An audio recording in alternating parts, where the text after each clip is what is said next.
a lot of talk tonight about things in general. You know, the plan, 50, of course, your title of your presentation, 50 years. We need this, we need that, we need more money. What about the specific things that are going on right now? You know, what's happening in the next year, in the next 2 years? I mean, the future. But I think people are curious about what's going on right now. Like the question my wife just brought up about McDuff Parkway. You know, specific questions like the golf cart bridge that's going over the railroad tracks on 54. When's that thing going to open? It's been there for 8 months, you know. Just questions like that. Where can we go to get those answers? Are they on the website? Are they? You know? Okay. I'll probably call on city manager to come up and answer that question. Those questions come up at all of our council meetings. The answer to that question is not on the website. The website would probably get pretty big. We'll try to anticipate everybody's question. But this town hall meeting was focused on trying to begin our vision for the future. We can have, like I said earlier, I put my email address up there. Send your comments, what you want to do. We can have this again and talk about issues for the next 12 months, for the next 24 months. It's your all's call, whatever you want. Bernie, why don't you come up and answer the question about the bridge over CSX Railroad? Well, I don't want to slam DOT either, but one of the issues is the bureaucracy. We've had to go through a long process in terms of getting what's called a categorical exclusion in terms of a lot of environmental clearances. We finally have those clearances. We're in the process of DOT doing the final design review for the cart paths. And once that's finished, hopefully we'll be putting that out to bid in the next couple of months. To answer your question in general, in terms of where you get that information, where you get updates, information, you always can email me, city manager, which is citymgr@peachtree-city.org, and I'll make sure that you get the answers to any of those specific questions. But hopefully, in the not too distant future, we'll be starting construction on those paths that connect that bridge. The Department of Transportation made a presentation, and it's something that touches upon everybody here. Like everybody else, I used to commute up 74 Interstate 85, and I watched the development of that road as it was widened from 2 lanes to 4 lanes. And then we had a pretty good solution there. The problem is that, as I see it, that facility, after the BP gas station was put in, someone got a permit to build a truck stop on that side, which really slowed down, as the point is out. Not only that, there's another truck development farther south than that, that once it gets in operation, it's going to even be worse. My question is, see, we live in Peachtree City. That property was zoned by the people in the city of Fairburn City Council. That resides in Fulton County. The people who are impacted the most are the people in Peachtree City. Vision for the future. How do we overcome these things? In that case, when I asked the Department of Transportation, they do not have the oversight to stop this type of zoning. They react to what the plans are, or what a problem is.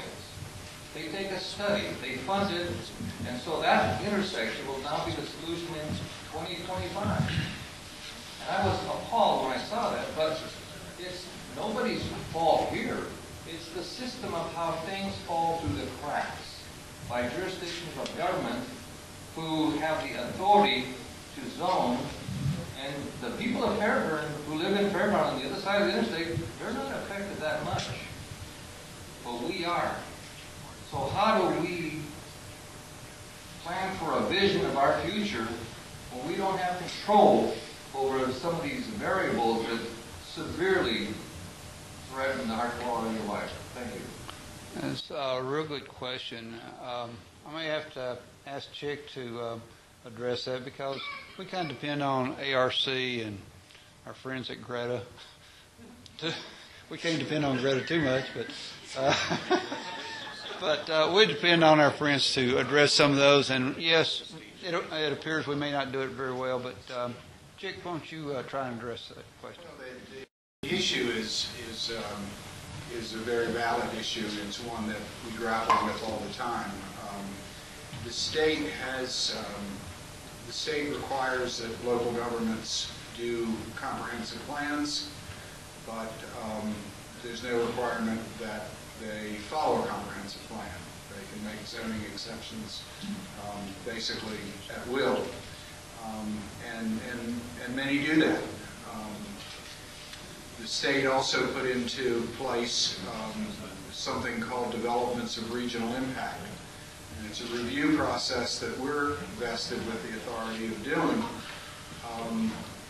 for major developments. And it's the one area where surrounding communities have an opportunity to submit comments about the impact that a development might have. The problem with the process is that it's strictly an advisory process. We can find a development to be not in the best interest of the state, and the local government can still issue the permit. I don't think that we ought to be, I don't think ARC ought to be a regulatory body. I think that zoning decisions ought to rest with local government as they do. But I think that we, within the authorities that we have, ought to do more to implement regional vision, and I think we're going to do more of that. For instance, we're making money available to local governments to do comprehensive transportation plans. We're making money available to do plans for major arterial investments. And now we're requiring that in addition to looking at the transportation side of these kinds of developments, that the local government put into place certain land use practices on those roads. So while the one that you're describing is something that's happened in the past, hopefully in the future we'll begin to deal with that by saying, if we make this investment in the transportation infrastructure, the local government has to make some commitments as to what they're going to do with land use, because that truck stop dramatically, not only had a dramatic impact on the citizens of Peachtree City, but it had a very negative impact on the investment that we made in that infrastructure to improve traffic. And whether it should have been built or shouldn't have been built, I'm not in a position to say, but the local government should have had a plan that they were required to follow if they were going to get the money to do that transportation enhancement. And that's where our board is going. If we allocate money, the local government ought to make some commitments that they're not going to make zoning decisions that essentially overburden the investment that we've made in the transportation infrastructure.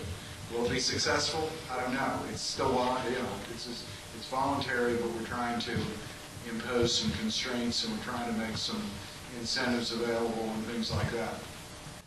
Yeah, let me comment on that. I agree with everything that was said, but when you talk about that, I think about Peachtree City, planned community.